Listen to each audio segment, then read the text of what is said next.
Here's the materials that we need to construct our house. Quite the array of different materials.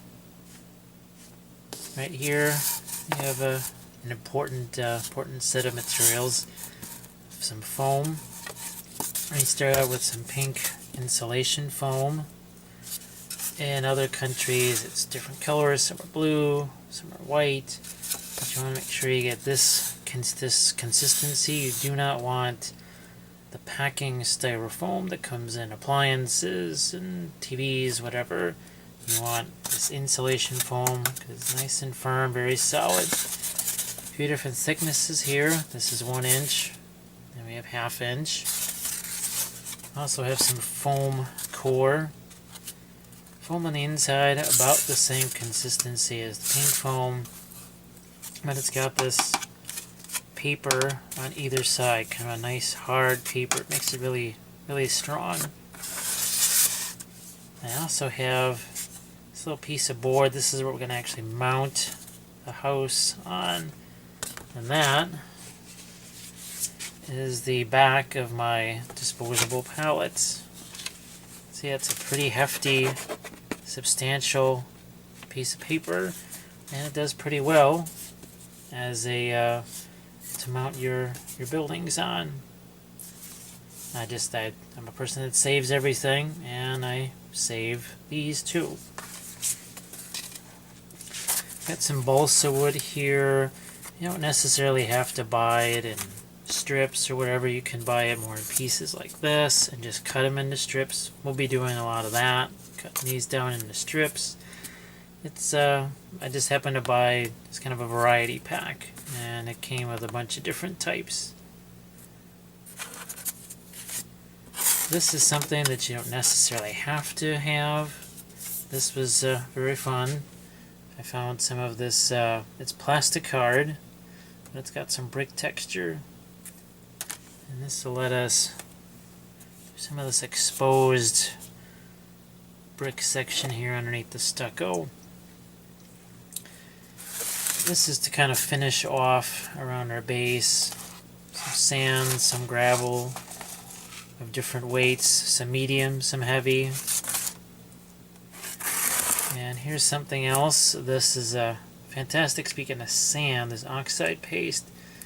It's actually flex paste and sand mixed together. Makes a pretty decent adhesive, but it's also fantastic for texture. We're also going to be using some flex paste too, and some basic Elmer's glue. This is actually a new formula. It dries a little bit faster. I think it actually dries faster than wood glue, which is why it's really fantastic for our purposes here. It also dries clear instead of yellow like wood glue. I used to use wood glue all the time. There's nothing wrong with wood glue, but I just kind of prefer the Elmer's. So that's just about all the materials. Again, one other item we're going to use is some flex paste. And that's what we need to get our building together. Now let's talk about some of the equipment, some of the knives and rulers and all that stuff. I've got some tools out on the table here to show you. I have a variety of cutting tools, especially these. These are extendable X-Acto knives. They just really are handy for so many reasons. Got these blades here. There are actually many individual blades making the whole blade. When the blade gets too dull, you can just snap off each one and make a new sharp blade.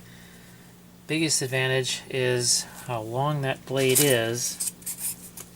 As you can see, it lets me easily cut through even the longest piece, thickest piece of pink foam. And I can lock that in place, and I can do some nice, really deep cuts.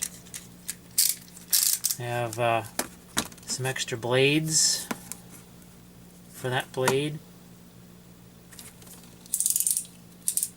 Got a smaller version right here. This is it's got the same system. You can snap the blades off. But being a smaller blade, you can maybe work your way around corners in a tight situation. I also have standard X-Acto knife. It's best to make sure that it's really sharp, almost a brand new blade, because even if it's slightly dull, it has a problem cutting through foam. For some reason, yeah, standard scissors here. We're going to use this a lot. Got a ballpoint pen that I used to create this texture in the chimney here. And just a felt tip pen to mark some of where your cutting lines are going to be. I've got, speaking of the lines, I've got myself a triangle here to get some nice right angles. Got a metal ruler here. This metal edge lets me cut along this just fine without having to worry about cutting through my ruler. And I'm going to explain some more of this when I get to the cutting and safety part of the video. But here's my welder's glove. This not only is it double layered here, you see this, you have this extra length, kind of covers your wrist. Something goes wrong with this blade and say it snaps or whatever, well, it's just going to hit the glove instead of your wrist. Most work gloves only go up to about here. I also have kind of sacrificed a piece of my foam to use as a cutting board. Many times you want to have something soft behind what you're cutting. Makes it easier to get through what you're trying to cut. And here's the item that I'm going to talk about in my explaining the cutting section. So this is just a rig that I made myself, because I'm assuming most people don't have a $200 mat cutting machine at their house. So what I've done is I've taped this down to a piece of masonite. It's another metal ruler. I used a couple extra pieces of foam. They're set at right angles, so all my cuts here are going to be straight. I'll talk more about this in the next segment. So there's some of the tools that you need. And now let's do some cutting. So I've got everything here that we need to make a very inexpensive cutting rig. Got a triangle, got some painter's tape. I have a couple of metal rulers. Now this one doesn't have the cork on the back. This one does. I have a piece of masonite here, and a few leftover sheets of foam that are the same width as what I'm going to cut. They've been taped down to the piece of masonite and have been made square to the ruler using the triangle. So when I butt this up against pink foam, the cut that I have is going to be square. You can see I've got the X-Acto knives out here, the long utility knife with the extendable blade. I've got a smaller one for finer work, and my extra blades. I also have my cutting block here. This is just a piece of foam that I've sacrificed. And this is one of the more important items here. This is my welder's glove. That really, anytime things go crazy with the knife, I've got a lot of protection here. I've even put this on for some more. See, this glove covers the wrist. Most work gloves only go up about this high. This one gives you about 2-3 inches of extra defense. And to do a cut, I'm going to set my hand here, put a lot of pressure, make sure my hand's on the opposite side of the blade. And I'm going to work in multiple cuts.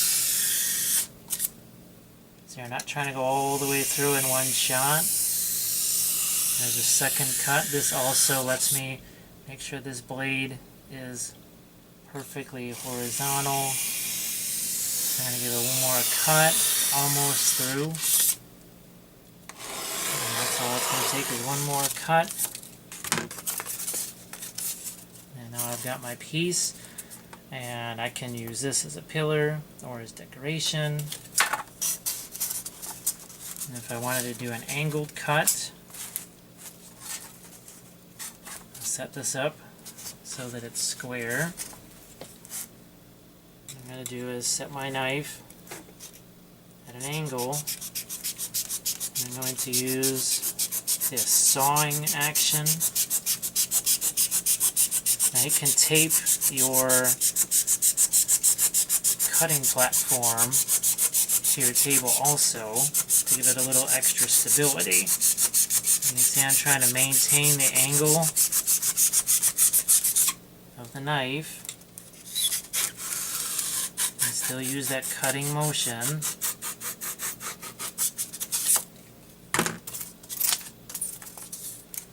And that gives me an angled piece that I can use for decoration. I've got some pieces out on the table here. Some have already been cut. They're just a pretty simple cut. These are our sidewall pieces here. And we've got our A-frame piece. Here I left one that's uncut. So you can see how it was measured out, obviously. We want it to match the height of our sidewall. I gave it, this is not a 45-degree angle, I gave it a little bit higher of a peak than that, just to make things a little more interesting. So, what I'm going to do is, I'm not going to bring in the cutting rig, because it'll be hard for you to see, I think, how I'm cutting along these lines. What I'll do, I'm just going to use my metal ruler here. Got that super sharp X-Acto. I'm going to make a cut here first. Just like this. And again, with the foam core, to kind of get through that layer of paper. That's my first couple of passes are going to be. So I'm almost through the paper. Now I'm pretty much through the paper, cutting down into the foam itself. Down through the other, all the way through. I can set this aside. Always save your pieces, because you just never know what project they'll be perfect for. Which leaves me with my angled cuts to make.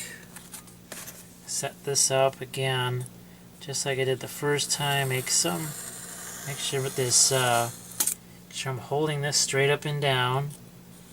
And I'm not going to press down super hard, because that's where you can mess up your cut, have the blade slip off and slice your fingers. None of those things are good. So again, it's just several passes, and now we're all the way through. This just leaves me one more cut to make, and I try to have less of what's going to be cut off should be less. I want the majority of what's going to remain here, because first of all it gives me a stable thing to hang on to, but also you can see if something goes wrong and the knife goes out this way, I'm going to ruin something that means nothing. The ruler essentially protects. If I cut this way, something goes wrong, and then I mess up this.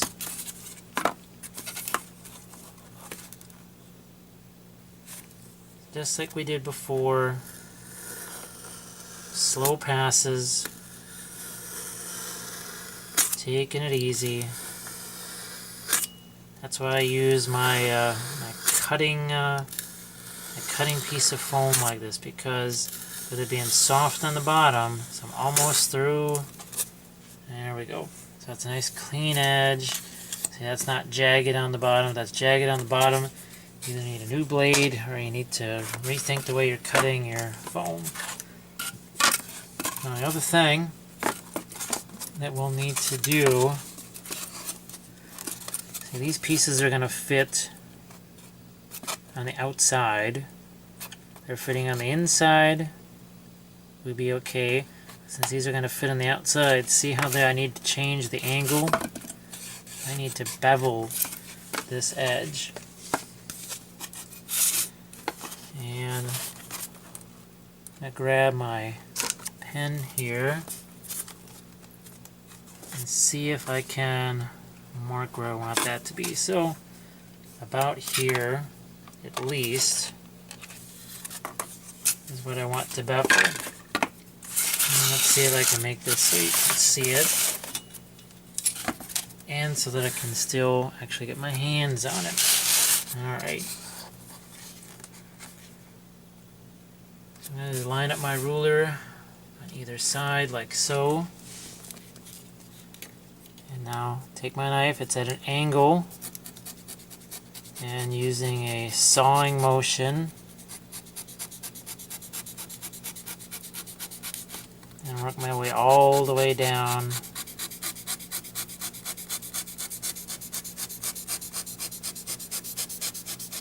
Keep going. There we go. Yeah, it's a nice beveled piece right there. So what this is going to do is continue my roof line down right here across the full core. I need to do a similar thing on the other side.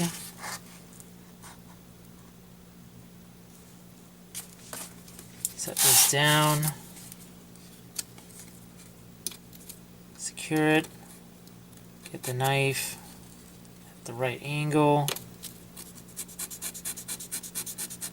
slowly move across with that sawing action.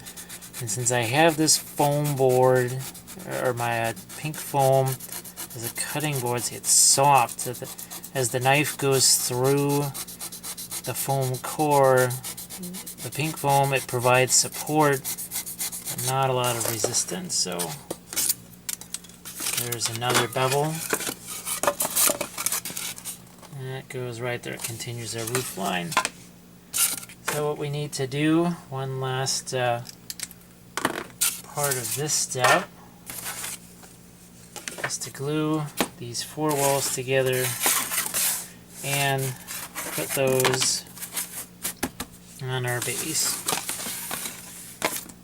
I've got some painter's tape out here. This is really great stuff because it holds this all together really nicely as it's drying. It's not going to mar the surface when you take it off, and then you could pull this right off the surface. Once everything is all kind of set up and been glued, you're good to go. So I'm going to set out my pieces.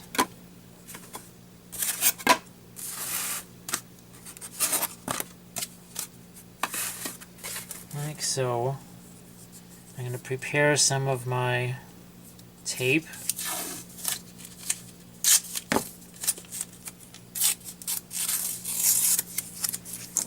I'm going to set up a couple of pieces here.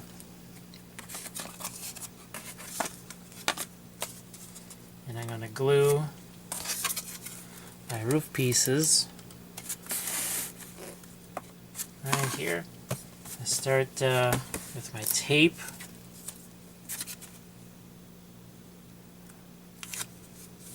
What this will do is it's going to provide that bit of support as the glue dries, because it's not super glue, it's not going to dry instantly. You can't use super glue here because that's it's going to melt that foam. It'll just completely disintegrate it, and that's definitely something we do not want. So a bead of glue here, and a bead of glue there. Position my A-frame piece. Try and get the other one in an angle where you can see it, and tape it down. So let's do this A-frame piece here, looks like you can see it.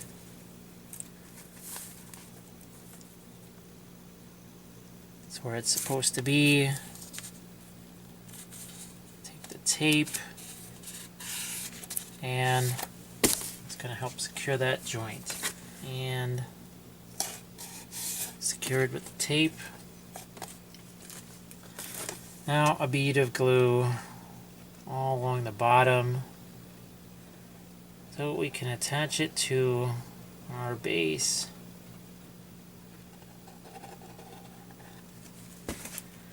Now what I'm going to do is actually position this mostly in the center. I'll leave a little more room on this side because I want some room for a chimney over here. I'm actually going to push it back just a bit. Alright. I'm going to bring out my cutting board.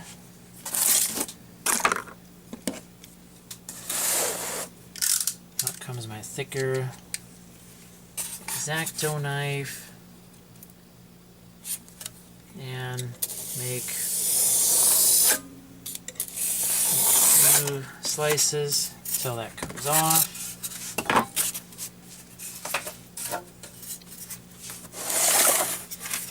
Now, since this is not completely a right angle, what I'm going to have to do is cut some of that and a bit of a bevel here. So the safest way for me to do that is going to be, let's try it this way, right here, so that my fingers are not in the way.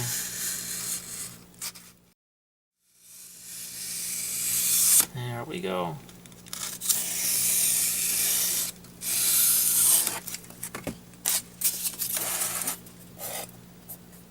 So now it follows the angle of my roof.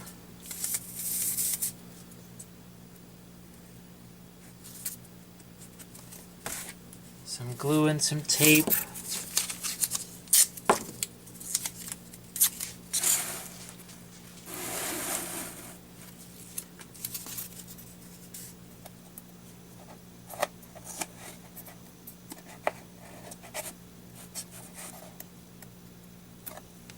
Here, hold it in place, and I put a few pieces of tape on here to make sure that holds.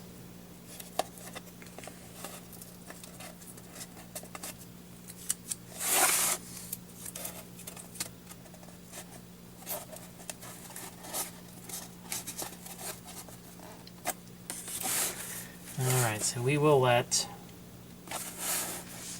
that glue dry for a little bit. Now we're going to start to do some preparation on all of our little wooden pieces here. So what I've done is prepare some of these wooden strips. I have my big pieces of balsa wood here. And what I did is I have my triangle and my cutting board, my X-Acto,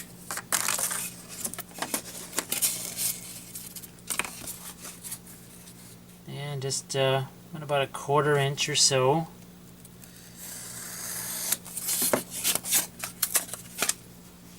And there we go, instant piece of planking for a wall, or even more importantly, as the ribs for our roof. And that is what we're going to attach now with these little cross beams here that's going to support our roof. And that roof is made of, this is actually a cereal box. Now I'm going to just going to have this inside out because I don't want to have any kind of copyright concerns or anything like that. Just rest assured, this is a cereal box. And the idea behind it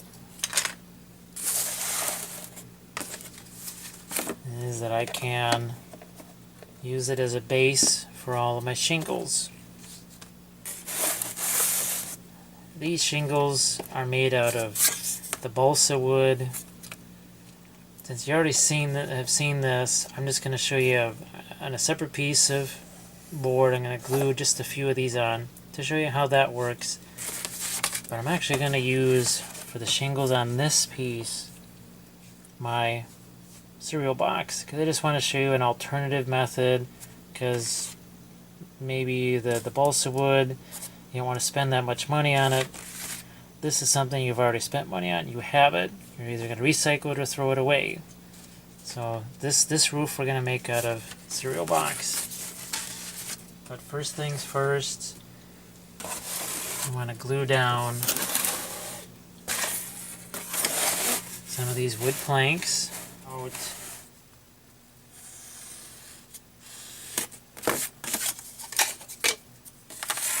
There we go. We've got all the pieces that we need. Now this piece of tape, I'm going to move this because it's going to be in our way.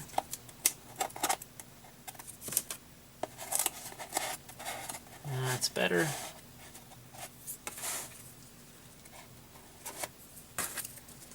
And I'm going to put one on each end and then two in the middle. So I'm going to do my end pieces first.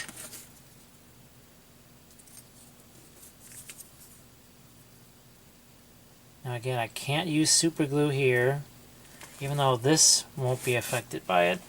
We're gluing this right to the foam section. If we did it there, that's just not going to be good. That's going to kind of melt the foam. We don't want to see that.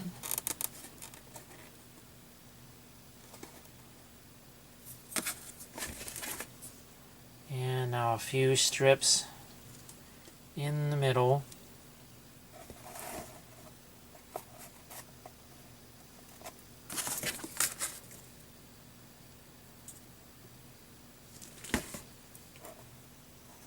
Just like that. Now the other kind of advantage of building this way, what if you wanted this roof to be partially damaged, maybe part of it burned off, blown off, whatever. You could do more, and do even more of these ribs, have those exposed, paint it to be more charred, whatever. But in this case, all we need to do is just have it show a little bit of support. And you're gonna see, you can see why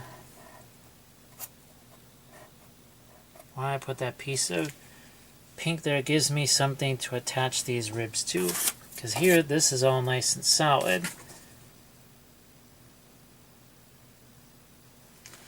But if I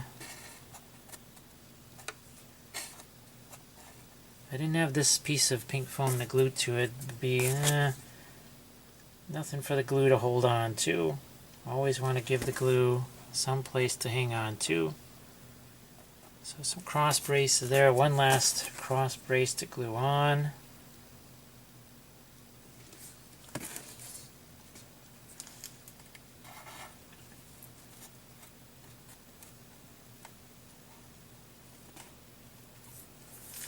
What I'm going to do is let this glue set up so that we can later do some of this wood paneling. So we've got all these out for. But my next piece that I want to tackle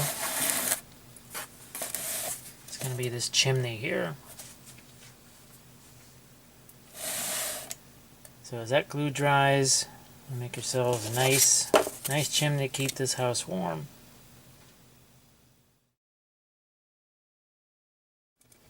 I've got my pink foam back out on the board again, because this, we want to build our little chimney.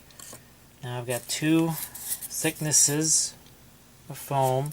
This This is the 1/2 inch. It's going to be for our upright piece here. And this is the 1 inch. It's going to be for section down here, kind of the stove section. And what I'll do is make sure I've got it sized.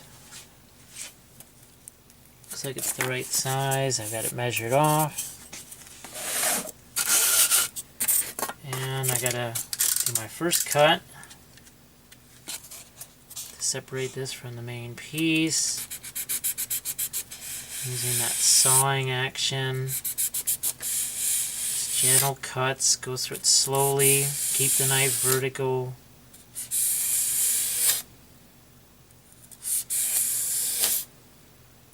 And almost through, now we're through. A few things I need to do to this.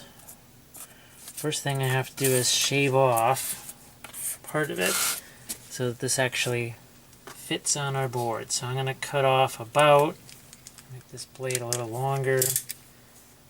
I'm going to cut off probably about 1/8 of an inch here. Do this slowly, that sawing motion, just gently,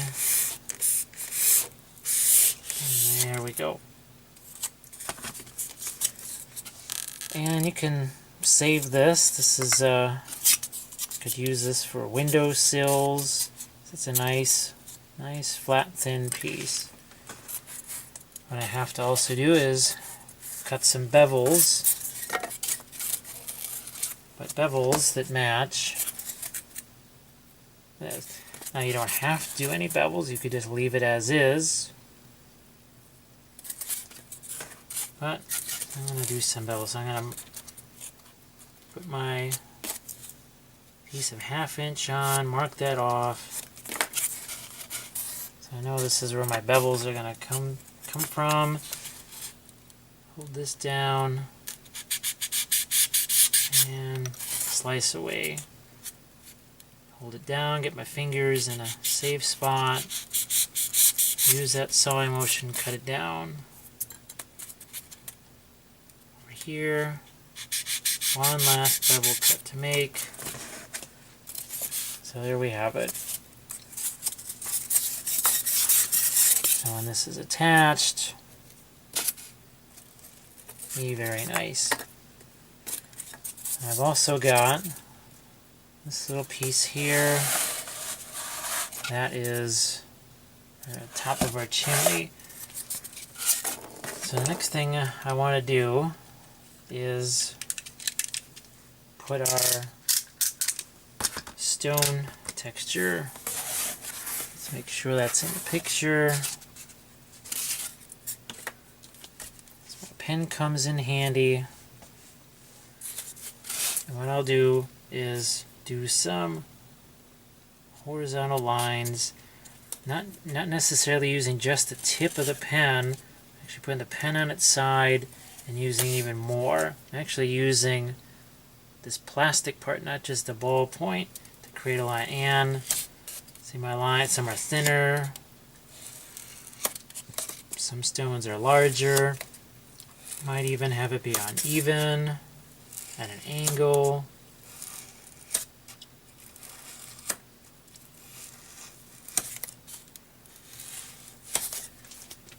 Start it off.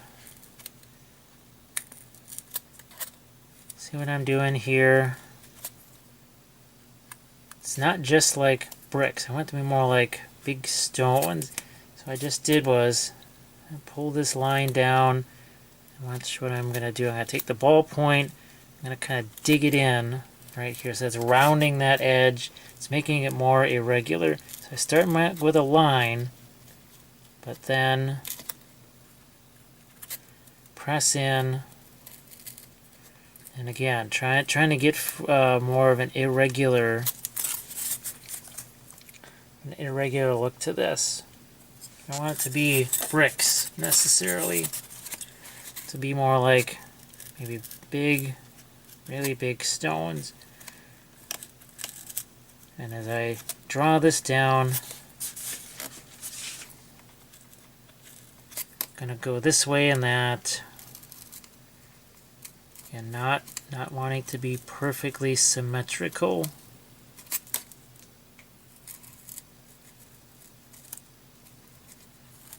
And after we've got all these lines drawn in,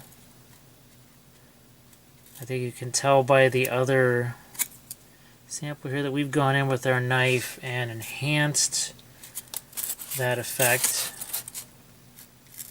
by cutting out even more of the stone, especially along the sides.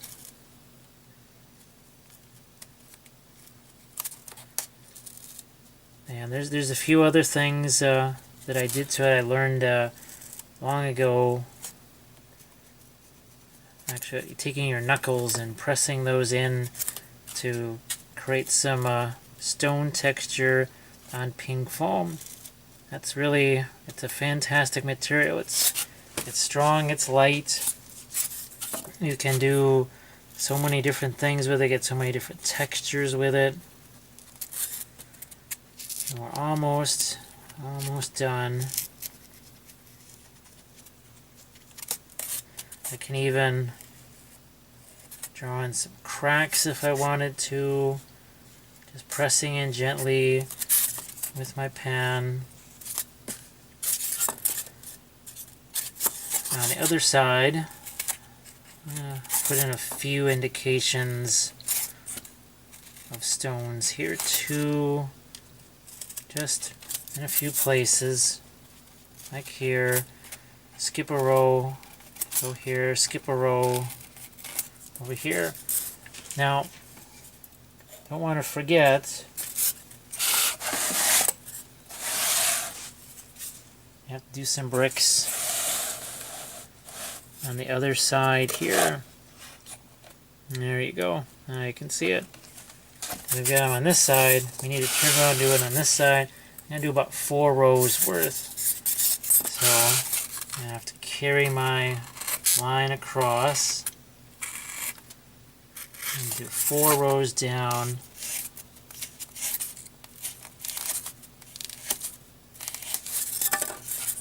And follow what I did on the other side.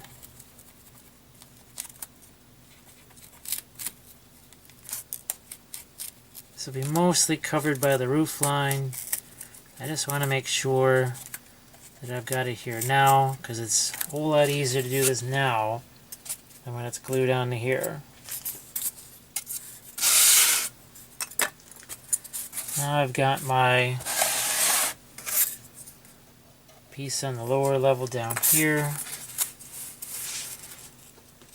And I'm going to say, I'm just going to do 2 levels of stones. Map out where that's going to go. And start to really press in that texture. Press that in there.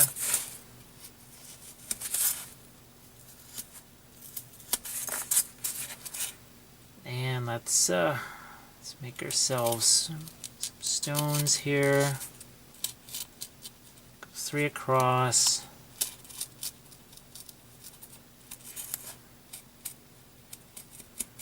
Since this is supposed to be more of a medieval structure, the less even and pristine it is, probably the more realism you're going to add.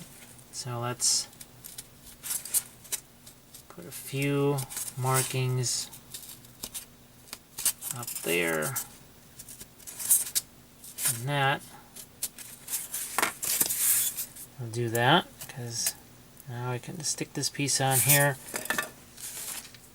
After we have now gone in with our X-Acto knife and chipped away some of these edges. Here's my, I'm going to start on this piece right here. Let's make sure you can see what I'm doing. Looks like it's in the camera. And I'm gently, what I just did here, is rounded this out.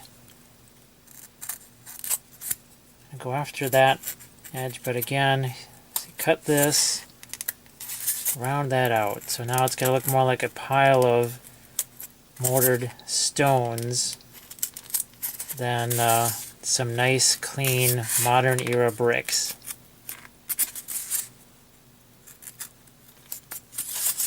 This is a pretty gentle cutting motion I'm doing here. If I go too far, too fast, I'm going to have a giant hole. I don't really want that. Down the chimney.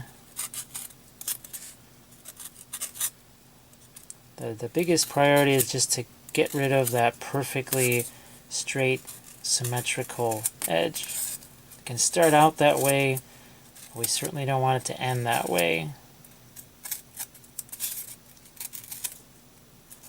Just along each stone end, just cutting out a little divot there. Now on the other side, flip it over. Cut out more of these pieces.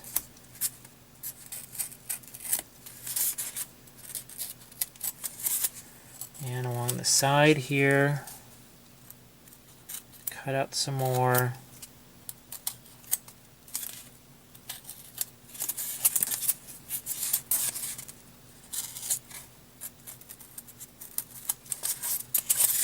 And here's another little technique that I learned.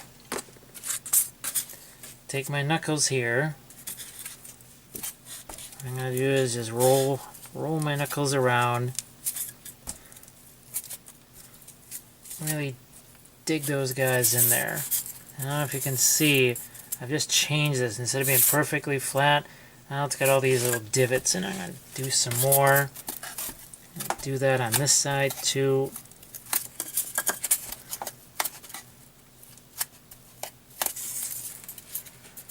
See, we've changed the whole feel of this piece. It started out this perfectly symmetrical piece of home, and now we've got some nice irregular shapes. And we need to do a similar process on this section.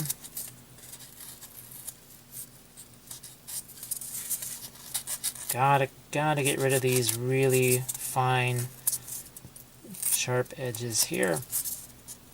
And this is way too sharp, don't want that.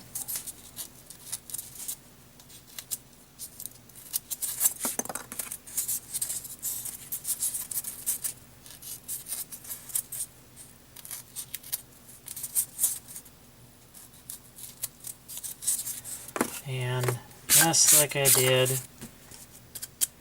here, take my knuckles, just jam these things in there. If you're frustrated at work, this is also another perfect thing to do. You can take your fingernail, jam that in there.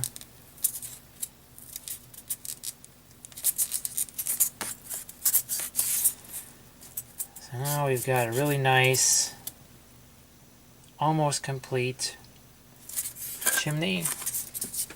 We have to do our little top section, and that also needs to be not so symmetrical, not so pristine. So out comes the knife.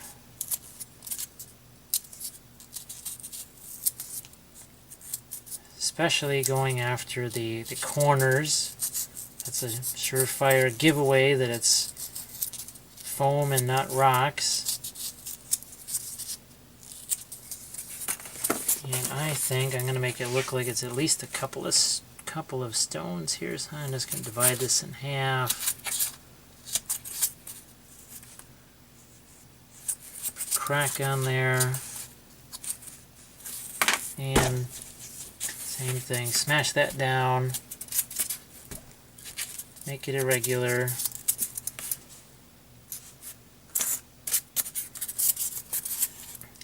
And I'm going to leave, oops, I see I have to do this side, almost forgot.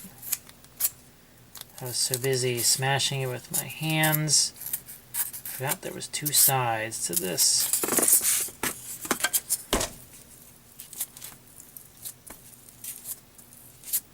And just stick one of your knuckles in there. Yes, I know the camera is shaking, but that's because it's fun.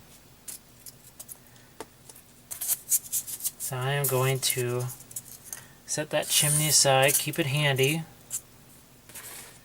for our next stage, because our glue is now, I think it's set enough to where we can start adding our wood planks.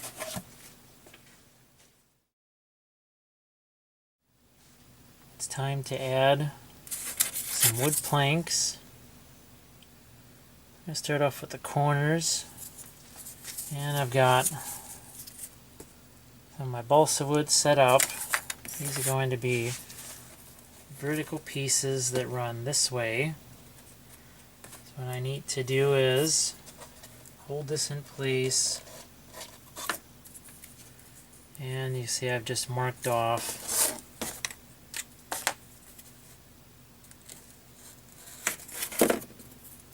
I scored it and break it. Clean up the edge, and it's ready to glue in place, and it's going to be flush to the angle of our roof line.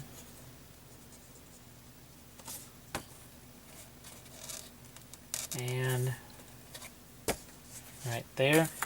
And we'll just repeat this all around the 4 corners of the house. I'm going to hold this down,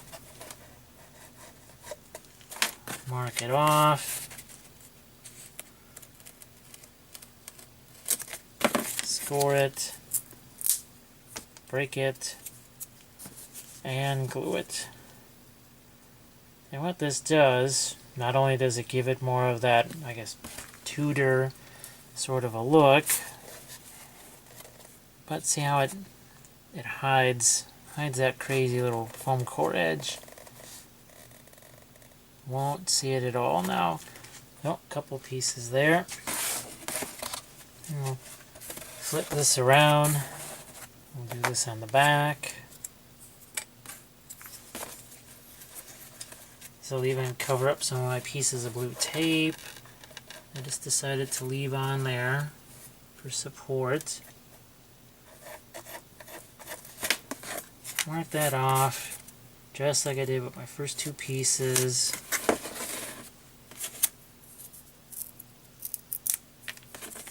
Break it, fix up the edge, and glue it in place.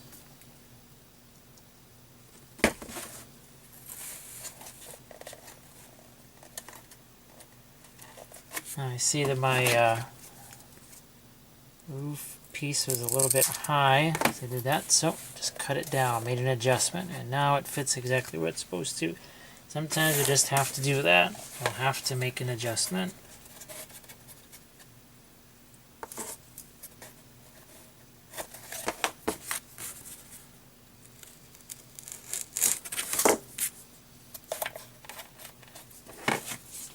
So I've got the corners of my A-frame done. Now I need to do the corners of these walls right here. So that's where these pieces are going to go.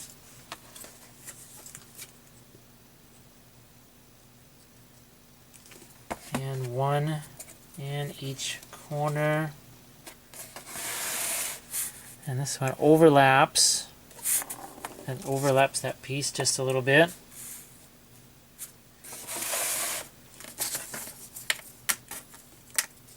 You could cut these wider if you wanted to. That's why I like, this looks like a sheet of plywood right there. And when you use these, you get your choice of how wide do you want this cut to be. Or thin, because obviously you can see on our window we made some really thin, some really, really thin pieces.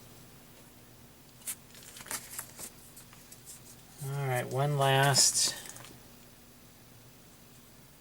corner piece to glue in place. And that right away already is That's to give us a little more of that look that we want. So I'm just following the line of these center. Let's move this over so you can see it. See both of them. These pieces that need to go right about here. What I'm going to do is follow where I've put my little roof supports here. And it's going to go right underneath that. And we've got 4 of these that we're going to glue on.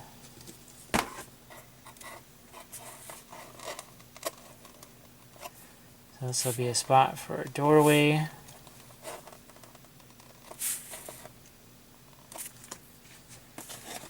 Turn this around the other way.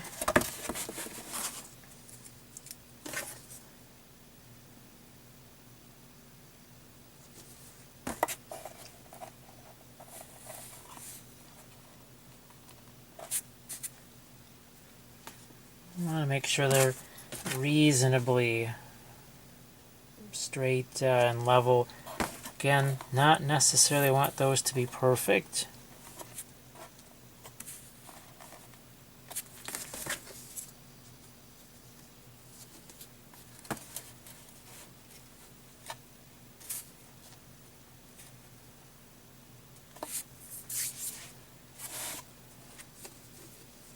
So let's assess what we've got.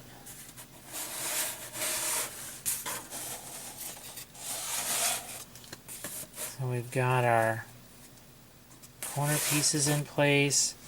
You've got these in place. I think it's time to glue the chimney on because the chimney will let me know where I can go with these other pieces of planking. Just got to decide which way do I want to go. Which way do I want to go? I'm going to go this way.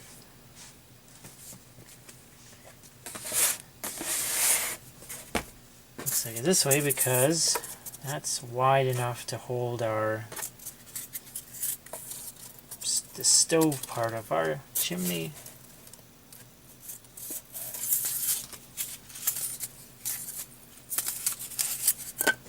Which I will glue in place. I get some glue on the bottom, along the back. Even put some on the top. Put it down, just like I usually do. Kind of move it back and forth. That sort of gets the glue to grip a little bit better. So now I want to make sure this is flat because I was beating on it with my knuckles and my hands to be flat enough so that actually it's going to glue straight. So we'll get our nice healthy amount of glue on here. Again, do not use super glue. That's be fine on the foam core, not so fine on your pink foam. Same thing, just kind of move this around. Get that glue to set up. See, I need even more up here.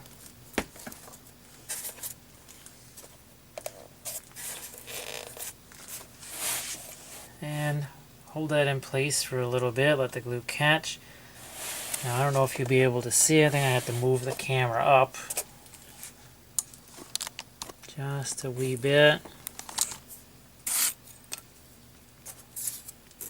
You can see our top piece go on.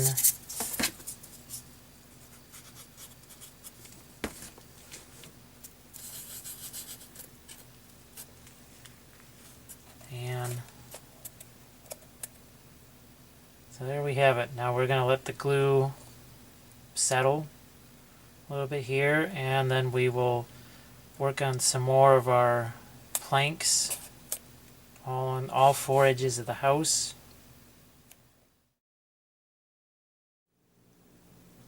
Next up, we're going to continue to add some more wood planks. I'm going to start with a simpler section here. This is on the back side of the house, and I just want to show you this cross piece and then the angled piece. It's these angled pieces that really just seem to give it the proper effect. What I'll do is line this up, and mark where it needs to go.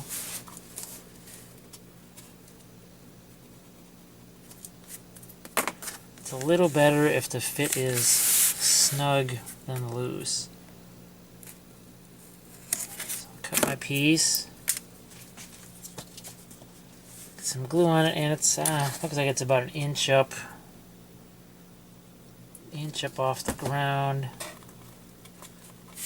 Again, it doesn't have to be precise because, well, again, medieval building. So we've got our first bit in place.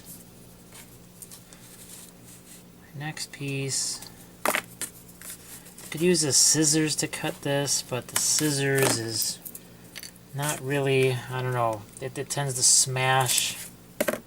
This is to smash your wood. It's not a look that we want.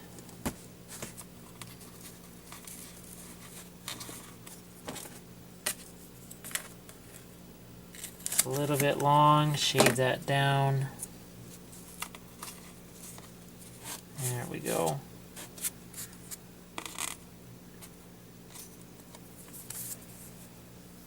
So for the cross pieces, and I usually do, just kind of get a sense of where I want it to go.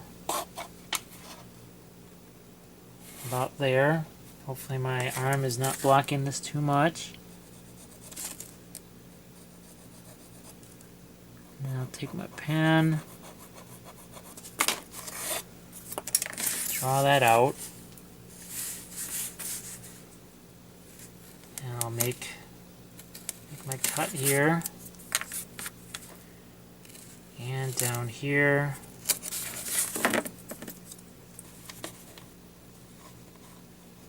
And then drop that in. Now let's say I want it to be a tighter angle like that. I can just cut off a little bit more. Again, made an adjustment. If I like that piece, well, now I've got myself a template that I can use to make my next cut. Now I've got two pieces that are the right size, and while I have this template, I'm just going to continue to make some of these cuts, because I know I'm going to want 4 of these. It'll save you some time, that's for sure.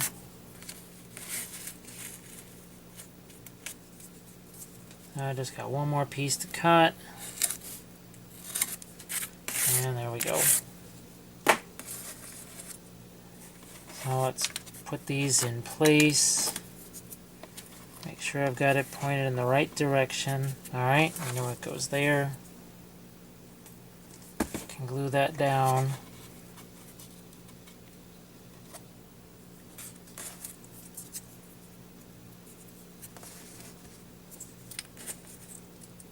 Piece on the other side, right here.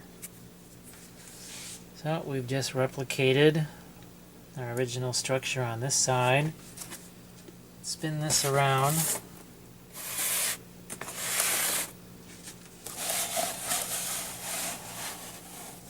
And we have the same thing to do. The other side, we've already got our cross pieces, just like we did on the other side. Mark this off.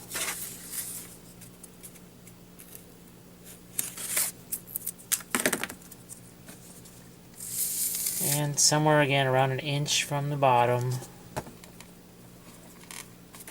About there. Let that settle in place.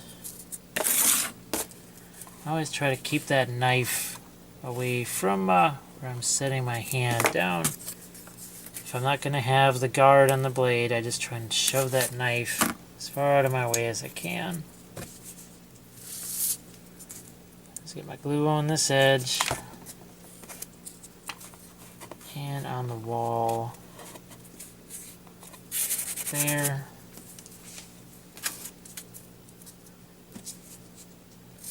Get my angled pieces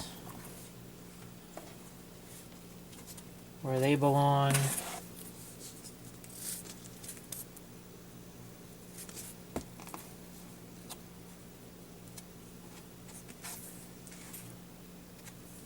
So it didn't take too long to do this nice work here. I want to do some along the back. Looks like I've got a piece that just about fits there.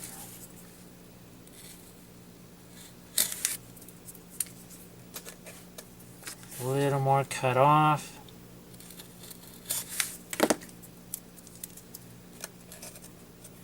And it's going to follow my pen line.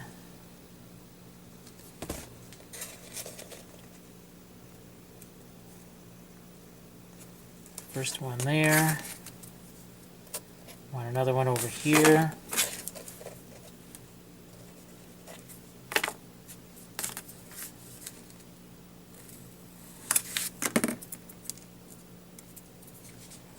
The balsa wood, you don't have to worry about splinters. I know sometimes when I cut these pieces, it looks like there's these shards of wood. Well, they're pretty soft and smushy. You don't really have to worry about that too much. I'm going to put one angled piece here. Guess what? I've already got an angle cut.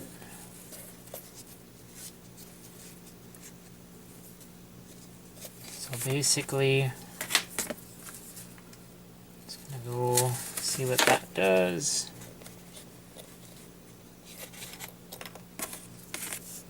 Need to make the angle a bit steeper.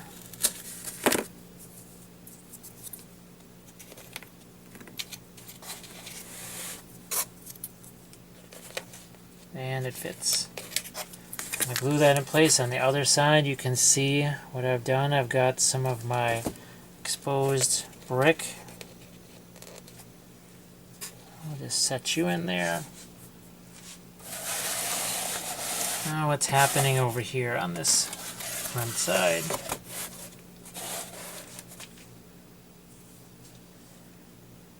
A crossbar. Put our windowsill and this almost like a peace sign. And first thing I want to do is rough up this. I'm going to make this look like a piece of stone.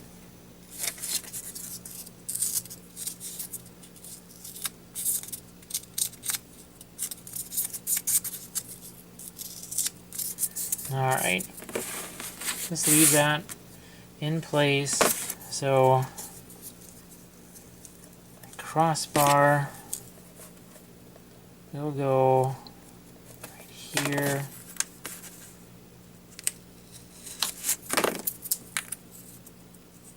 See, I've got some, it looks like splinters, it's really not. It's very soft. You could pretty much push that down with your hand. Glue this in place.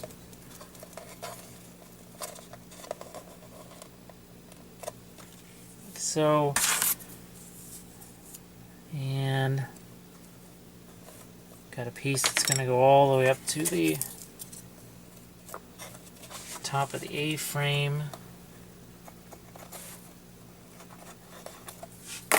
This I am going to cut with the scissors because I'm not really going to see.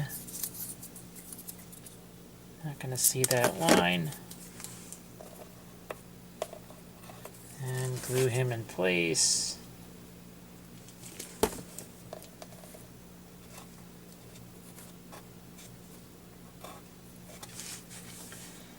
Need to do my Y cut here. Yeah, I'm just going to need a fresh new piece. So I need a few fresh planks. Looks like sort of see that now.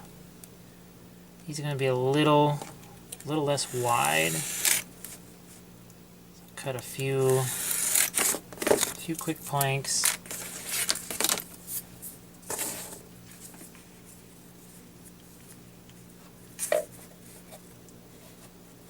And I'll just put this in position here.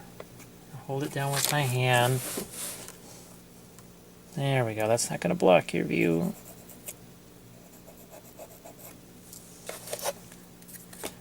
Draw that.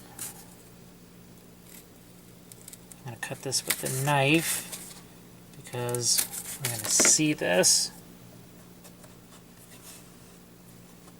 So there we go. Fits in there pretty nice. I'm going to take advantage of this while I've got it here. Glue this one in place.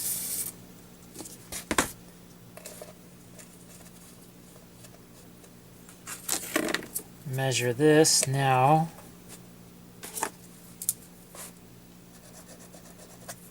Out to there.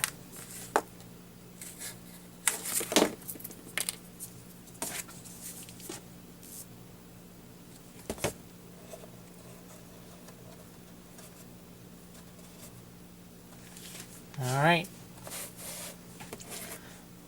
what's next? We are going to put in our little windowsill here, then cut 2 planks to go vertically through these. The window itself, I'm going to have to wait for all these pieces to dry, because we're going to be putting a little bit of pressure on those, and we want to mess those up. So what I'm going to do is I'm going to say they're about this long right here. Cut one. Cut another piece the same length.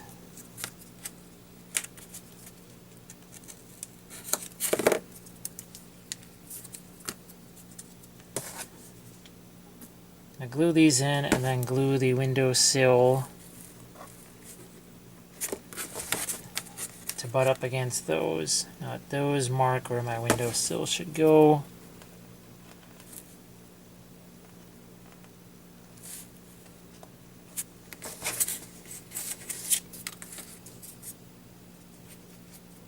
Glue my windowsill on and make these a little narrower.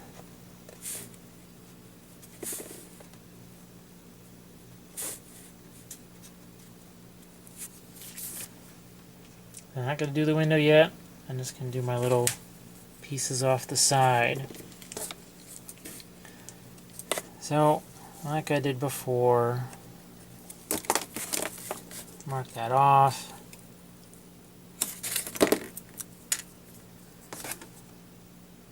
Glue it on. It's going to be a little bit higher than some of our other pieces because of the windowsill.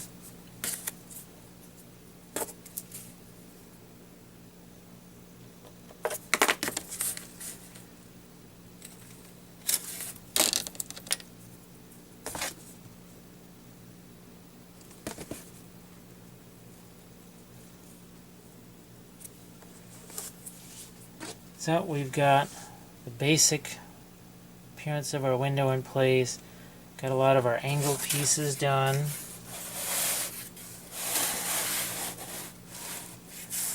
In the next segment, we're gonna do the door, we'll do the window, and we're going to put in some of the exposed brick sections too.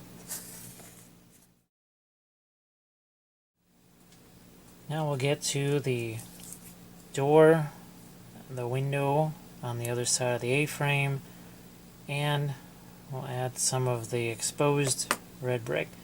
We'll start this off with the door frame. Now what I did is I actually took the pen and I just very roughly put some wood texture here. It made like a knot of wood here. And another knot up here.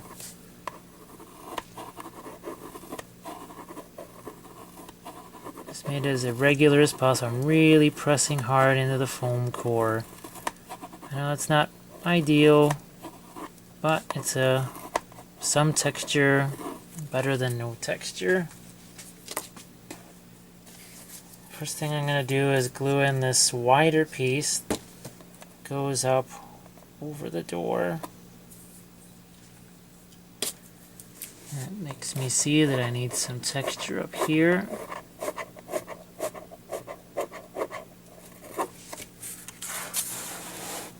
Get this back to where you can see it.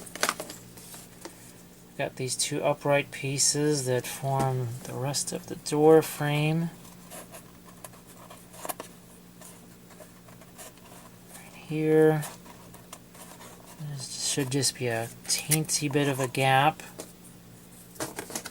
And if the piece is too thick, I'll just cut it down a little bit. Glue that in place.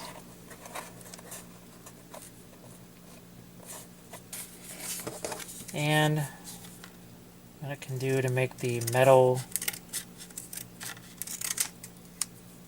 these metal bars across the front, is take some of my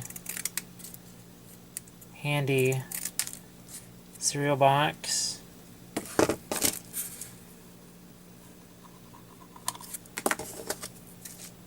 make myself a couple of pieces to go across the front, and glue those in place.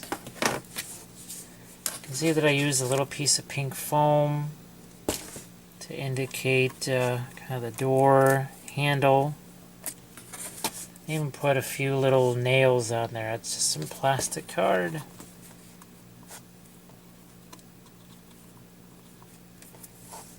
So, I'm going to slide this down, and there's a door. You could also take a piece of the wood and do the same thing. Put that right there. Now, next thing we want to tackle is this window. I've actually cut several pieces in advance, and you can see just how thin all these are. Kind of forms the basic shape of the window. What I'm going to do is actually throw some of the glue out right here.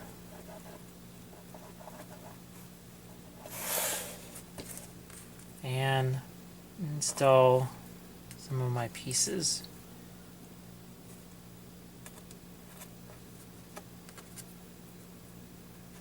Let's move this up a little bit so you can see got these thinner pieces that give us a nice little variety in size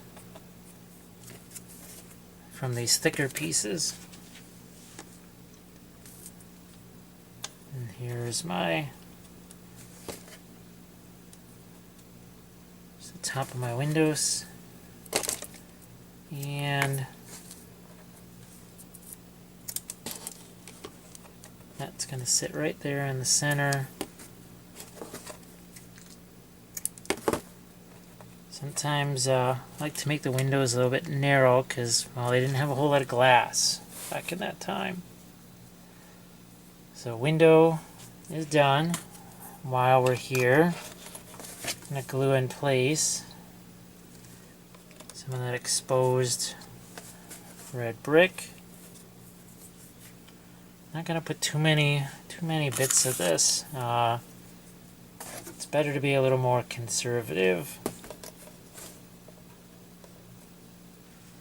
Just that little bit gives it a nice indication. I got another piece I can put in the corner over here on this left hand side.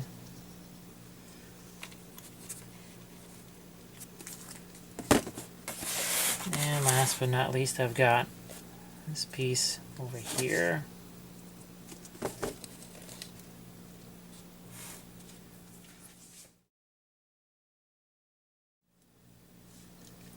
Now, any house needs a good roof, and what we're actually going to do in this video, I'm going to show you two different types of roofs.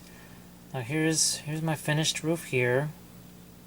This started out as, again, a cereal box as a base, and then I just glued a whole bunch of shingles to it. These are made out of balsa wood.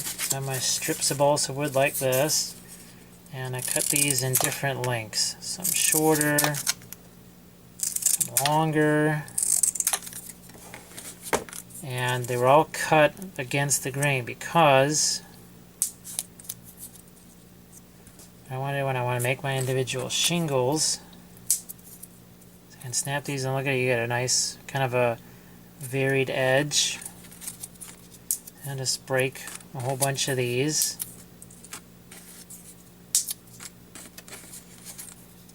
Some more equal than others, like so. And I get this particular house out of the way, and I'm actually going to make sure the camera, okay, looks like I'm going to point it down even a little more. Make sure you can see what I'm going to do here. Now let's just imagine that this cereal box is this. And I'm going to throw down some glue. And I'll just show you this is exactly what I did on the other roof. And I just started to put some shingles down. See, some stuck down more, some less. I even created some gaps in places. And it was all about the variation.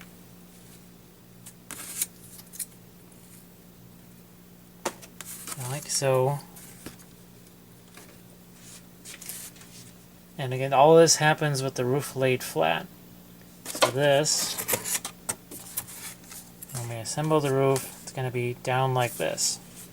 Because if you do it like this, you're going to be fighting gravity. These things are going to slide off.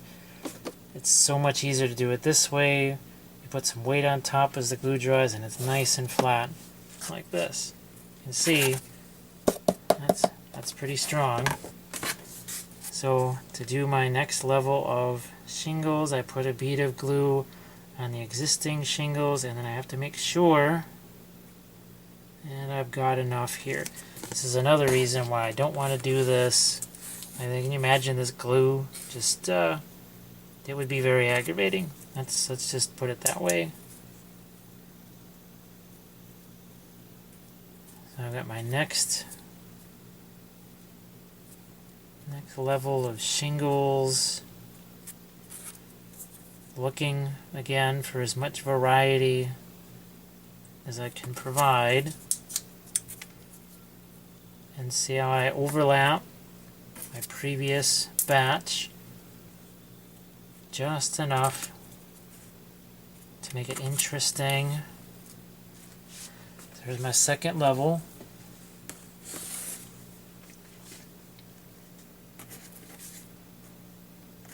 I'm going to do one more level for you, and then I'm going to get to the roof that we're going to do on this project. So a little more glue. And exactly the same as before.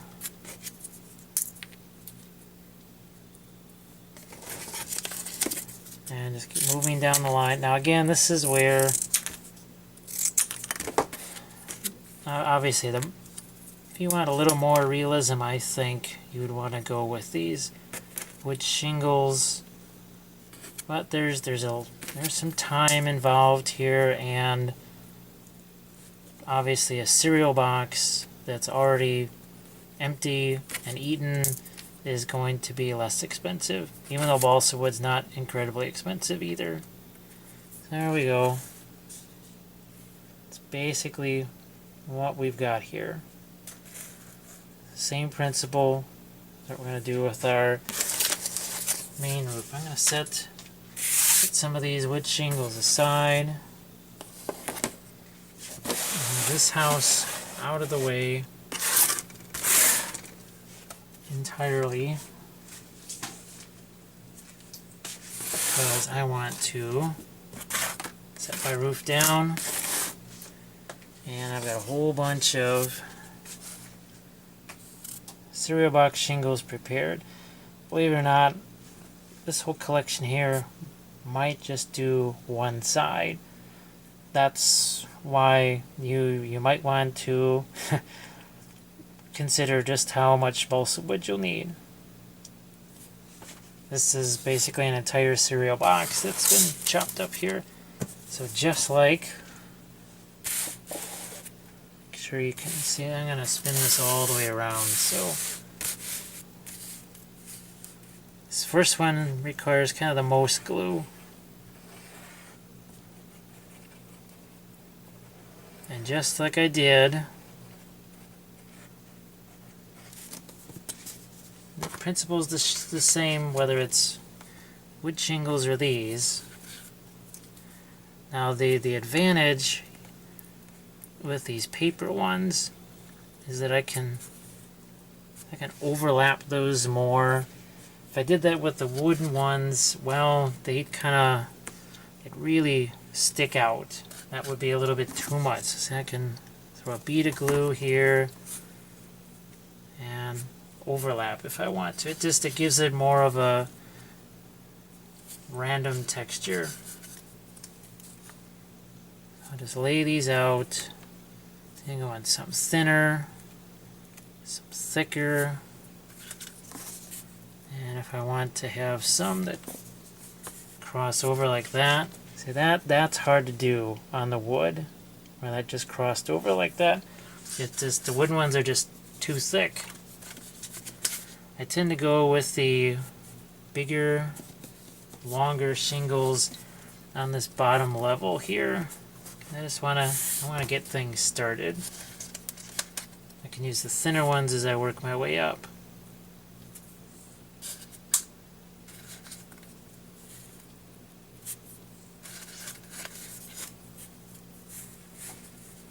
And there is row 1. Put down a bead of glue for row 2.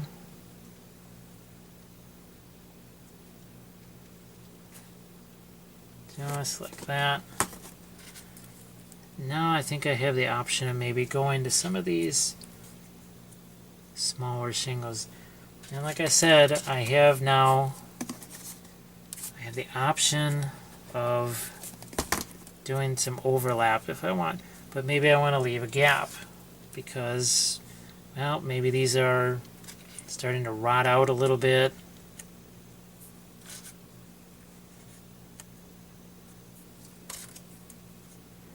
I think what I'm going to do is just one more row here, because there's still more things we have to get to. We have to get to our stucco, to get the sand and gravel, and this is going to get really boring if you just watch this for a couple hours.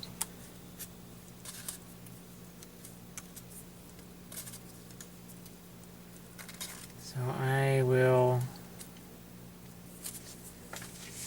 like so, and I'll put one more row down.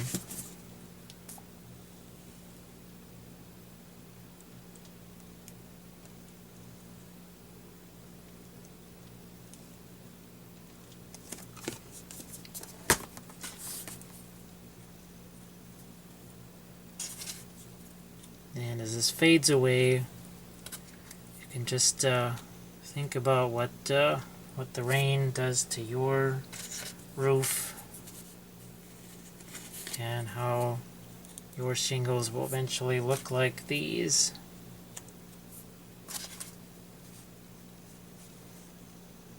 See, I like that. How that just crossed over in between. In between those two shingles. It's not quite the way you would lay out, say, bricks, but this is another Another consistent thing you want to do. I'll hold it up here so you can see that.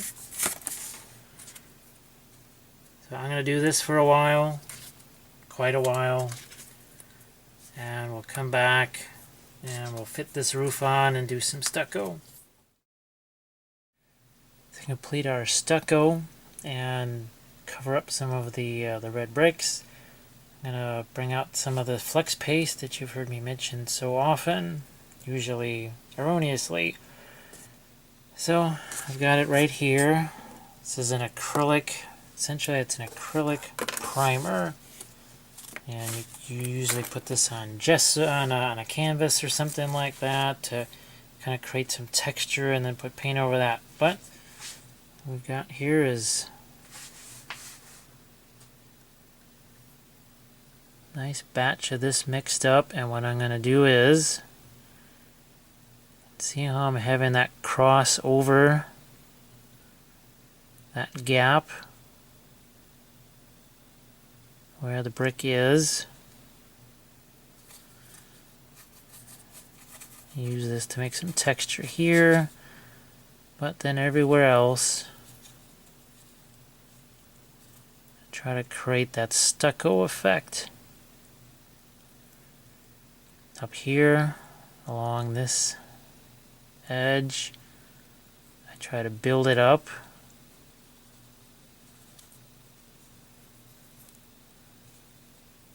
To cover up that gap. Like this.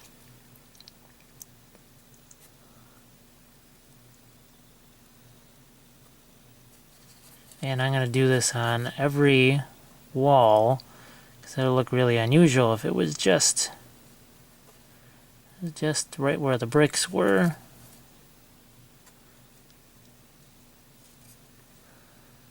Obviously, not going to do it where the window is. Do it up here. Cover up some of my tape.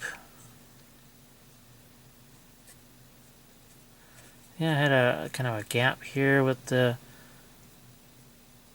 wood. Well, guess what? There's not a gap there anymore. And essentially you just do this all around on every single wall. And it gives you some really fun texture to paint, instead of just that super clean, super smooth foam board.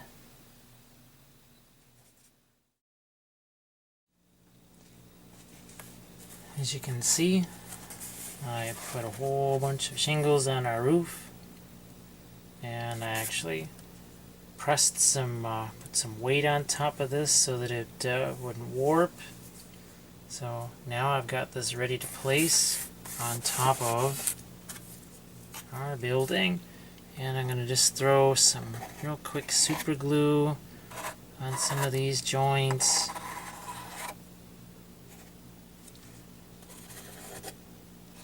And I'm also going to use regular glue.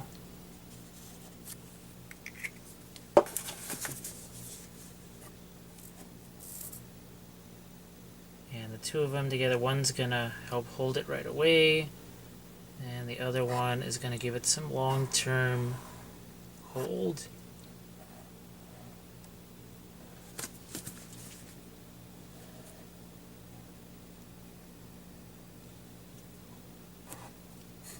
So once I've got my glue, and I can go ahead and position the roof.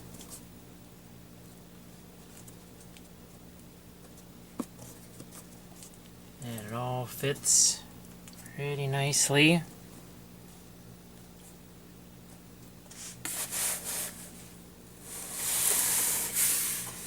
So you see, even though they're just cereal boxes, those shingles do not look too shabby, and that's with no paint on them at all. I'm going to set this up here. Hopefully it's within the camera view. And it's time to get the last of our shingles up over this top edge of the roof. Got some shorter ones here. That'd be just perfect. What we gotta do, just like this. Got a whole bunch of them here that I can work with.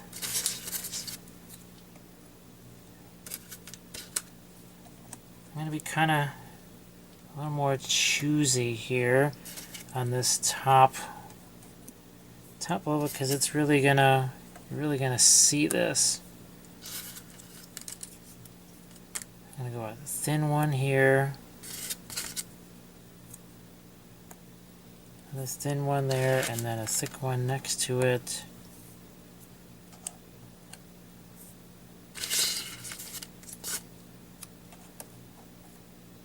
So there we go.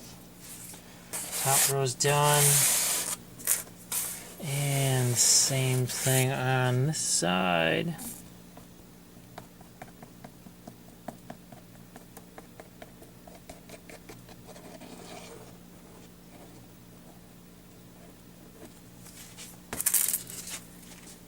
And now one of the last things we would have to do is just put some sand and gravel up against the side of the house, and we'll do that once we've got our shingles on.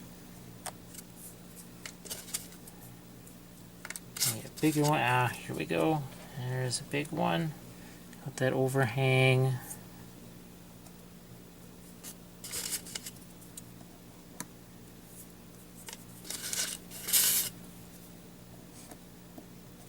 Now this can be a little bit on the tedious side, I'll admit, but what you get in return is just, that's really nice.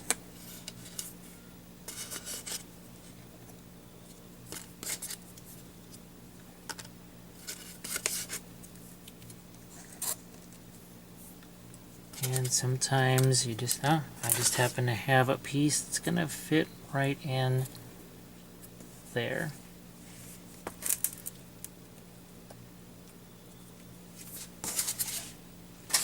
So it means it's time to get out some of our rock and gravel.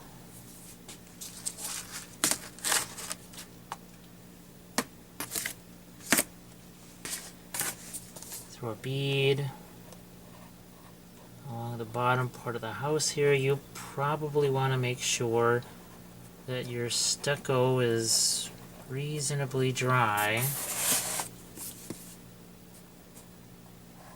Now, of course, you may want some of that to blend in together. It might make it look a little bit dirty or something. I'm going to throw a few rocks, bigger rocks, along the side. Go with some heavier ballast. And then finally some sand.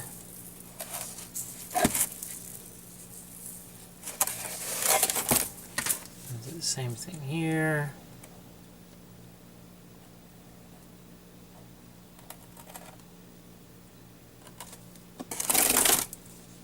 And what this will do is just it'll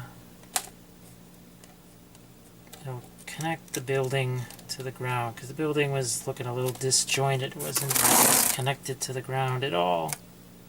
It was just floating, and that's really not good, even if it's not a tornado.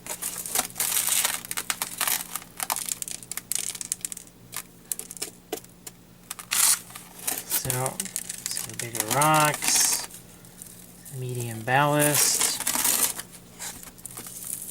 more medium ballast, And then sand.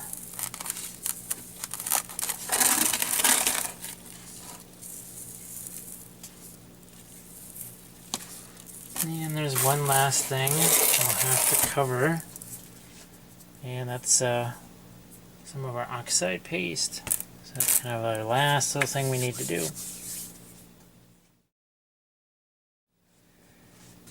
Okay, this is our last bit that we're going to do. Got some oxide paste out here. And what I'm going to do is put some on these stones to put a little more texture, just like we were doing the stucco on the walls. Well, because this stuff has the sand in it, I think what that's going to do is provide a little different look to our stone. Just make it look less like foam. Just a little bit rougher in texture, sandier.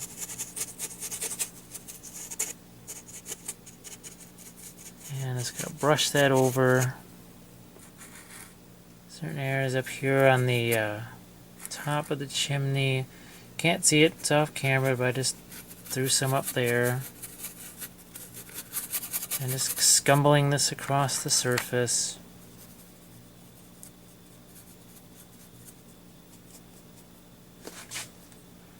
And see, I've got a little gap in my wood here, so I'm even going to use this as some de facto wood grain as I pull that stroke up like that.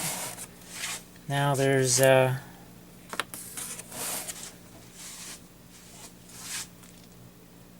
few little things I want to do on the roof here. Maybe this is like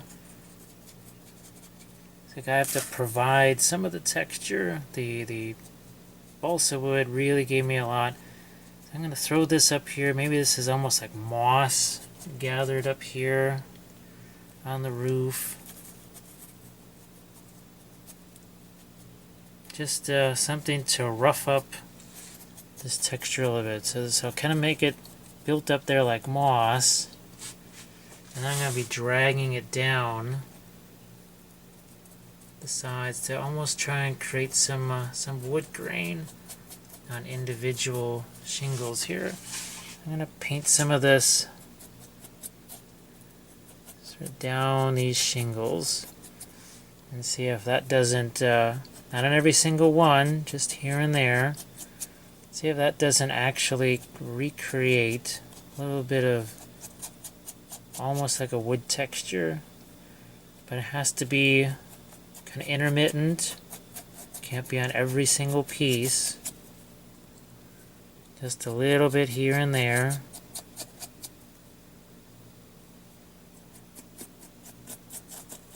And who knows, you know, when this has paint on it, maybe I just go with more of a, use it just more as moss instead of as kind of a de facto wood grain texture.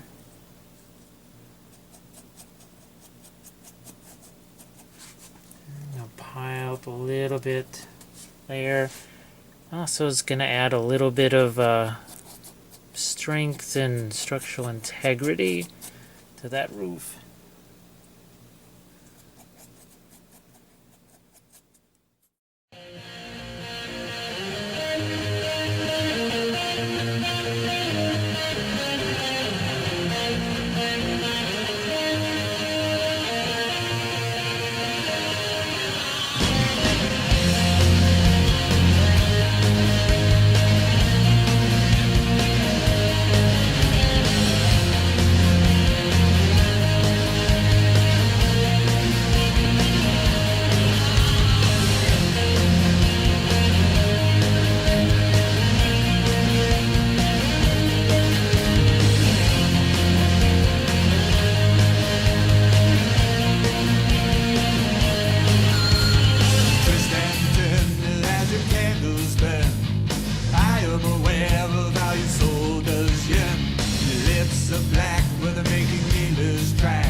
Sweetens and is a decadent, forcing my will